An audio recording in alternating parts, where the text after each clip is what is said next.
I'm sure a lot of people when they upload, they'll upload and it just flatlines, right? Or they'll get like Mm. 1K views, 2K views, and then flatline. What do you do in those cases? Like, Usually 15 videos is enough runway to see if like to get unstuck. Yeah, yeah. And if it's still stuck, there's one. So and that's more of a and that's really more of an intuition thing, right? If it's still stuck, you can always go like, all right, um, let's try to do this on a different channel, right? We'll try this again on a different channel, and then see if it does anything. Because sometimes I feel like YouTube kind of thinks it's like one audience, what's actually another, and it keeps getting the wrong signal back, and then it tries to find a new one, but it just can't. So in some cases, like it's the exact same content, but it won't take off on the channel. So sometimes I tend to then either like if I have still, for example, let's say I uploaded 10 videos and I still have 10 videos left in my reserve, I'll just scrap that channel and start a new one and upload the latest 10 videos and just see if it takes off there. And if so, you could just double down afterwards. But in general, like 20 videos for me personally is usually enough runway. You have to consider also like if you're a beginner, like you're gonna make mistakes that you don't see. And if you're making those mistakes, like you'll think like, oh, I'm at 20 videos, let's go to the new niche. Perhaps you could be sitting on top of like a mega gold mine, but you're just making like crazy mistakes. For me, I know, okay, am I making a mistake? Yes or no? Okay, no. Okay, then we'll just move on to the next thing, basically. Because there's so many niches on YouTube that you can do. Um, yeah, that's really important to me. One of the things that we've been focusing on recently is niche selection. Obviously, you're the king of niches, arguably with NextLev. I'd want to know, Yeah. if you have any valuable advice to the audience as to how to find a niche, how to figure out if a niche is profitable, and maybe you could walk us through what that looks like for you, potentially using NextLev or whatever other methods that you have derived.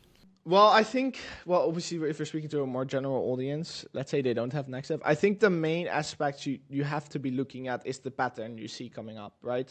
There has to be some kind of pattern because people tend to sometimes just go into niches where, okay, they're getting a ton of views, but is there any logic to it, right? I think a really good example of this is, for example, like Sam Sulek, where it's like, oh yeah, people watch him because of his personality. There's not like a specific combination of thumbnails and titles he's using to go viral. No, it's just like authentic content, and that's why it works, right? But for us, like we're looking for niches that have like a very clear cut recipe that no one else has found. And that's a really big thing. Like we're trying to prevent other people from being the first movers. We need to be first movers in niches, and that's why you need to have a team that can act fast. Just to summarize, basically, what you need to be looking out for a good niche will be first, you need to be one of the. You don't want to be the first, but also not like the last, right? You need to be somewhere in the middle where it's like, okay, there's 3, 4 channels doing well. That's very important. Like that, there's that it's proven that multiple channels in that niche with that same format all perform really well. And then if you're at the right timing and there's no more channels, that's usually a good time to enter. Then second of all, you need to ensure that there's enough volume to at least do 10 grand a month, in my opinion. Like this is just my personal formula, right? There needs to like at least be enough proof to be able to do 10 grand a month. It doesn't even have to support the views, right? Like if the RPMs are incredibly high and it's like make money online, it doesn't matter. As long as you can consistently hit 10K a month and it's not a stretch to do 10K a month. That's very important.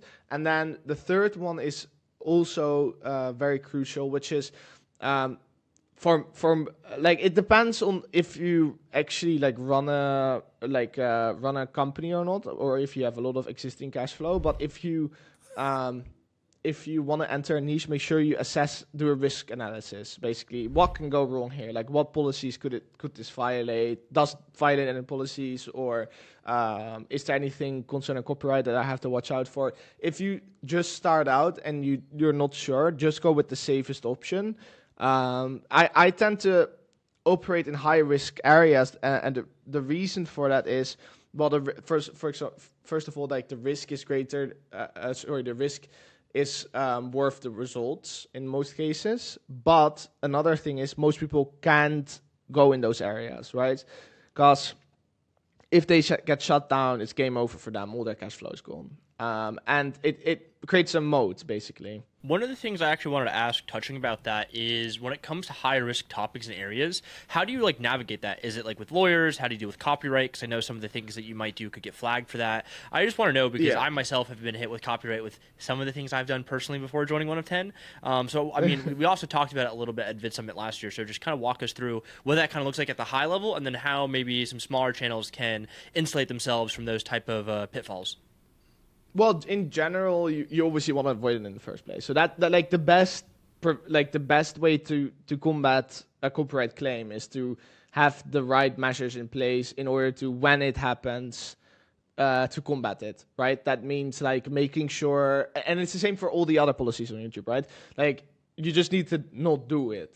That it sounds like so stupid or like straightforward advice, but like you just need to not break the policy, and that's very important. And if and YouTube will make the mistake of, if you have like you try to push it to the edge, but you have to be very careful not to push it over. It's a very fine balancing act, right? So what's really important is that you try to find the edge of like, okay, what can I do? Like, what is allowed within the policy and what is not allowed? And you need to make sure that perhaps there's some kind of margin in between there. So let's say you run use politics channels. What would I have done if I did it again is like just to make sure there's no overstatements, because the channel got terminated for misinformation, right? It got so what they say is like, oh yeah, the thumbnails and titles don't match the actual content. That's why it got removed. So I would be very careful what you claim, especially in politics, about like presidential candidates or like politics in general. I would be very careful what the voiceover says. Like these types of things, you can use as a beginner to really mitigate risk. Like religiously study the policies, right, and understand, okay, what can people do and what can people not do. And if you're not sure, just ask Team YouTube. Just like spam them. I know they are really shit at replying, but like you can try and spam Team YouTube in order to get some kind of answer, or maybe contact someone who already has tried it to see, okay, to how far can I get away with this? Like what's the edge? What's the edge here? And then if you're on higher levels, then there's a lot of things I'd rather not share publicly, but in general, you can get legal cover and a lot of other different things the majority of people don't know about. But it's not a massive game changer. It's more so to cover if you're sitting on a large pool of money, like you just need to make sure you cover yourselves in the right way in order for something not to happen to that money, right? Like that's with any business. Like any business has like a legal team that ensures that nothing happens or nothing goes wrong. It's not a super crazy practice, but that's the difference. Is that a lawyer can reach out. Let's say you get a copyright claim or a copyright strike, they can reach out to that party directly, and and especially in America, companies will take you much more seriously if it's a law firm reaching out versus you doing an angry email. You strike me, please, like lift the strike. Like if it's a law firm, it's a very different type of reply you'll get than to just a normal email from your own email address. What's your top tip for someone who starts a new Faceless channel today? Okay, think about how long you want to spend on this and extend that runway by 3 times. So first of all, you have to choose a style. I think that's very important to you have to choose a special tool.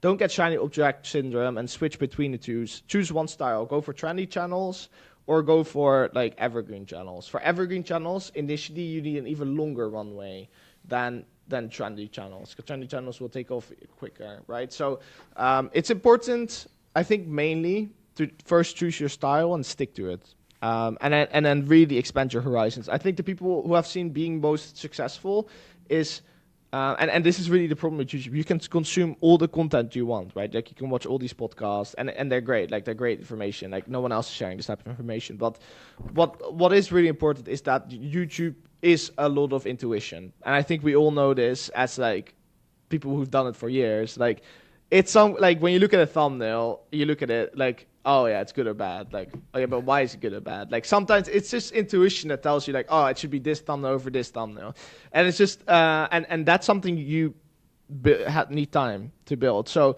whatever you currently have in your mind, as a timeline, like at least expanded by 3 times. Like if you think it's 3 months, it's going to be 9 months. If you think it's going to be, maybe even 6 months, it's going to be 1.5 years. Like the people who I've seen make the most amount of money is like I've had these people who have seen 2 years back, and we had like a chat on Discord or whatnot, and they were like struggling, and I was like, oh yeah, they're gonna be one of those people who comes into the space, does this for 3 weeks, and then dips out. And then 2 years later, like all of a sudden I get a screenshot back, and I'm like, yo, I'm making like 70 grand a month right now, and it's like, and keep in mind this is 2 years later, and I'm like, damn, okay, like, and I was like, so all this time you've just been working on like Faces channels, and he's like, yeah, I've tried so many times, and like I finally succeeded. I get it now. Like it's a switch that goes on after, like it goes off. For some people it's way quicker than others, but it's like, it's a thing you all of a sudden just understand. Just like with math, like I had the same thing when I was younger. Like I sucked at like math for the longest time, and eventually it's like a language, right? Like all of a sudden you just get it, and that's where you hit that like hockey stick velocity, and you just take off from there. I still stuck at math, so I can't relate. Yeah. I'm so bad at math. You're half Asian. You should be great.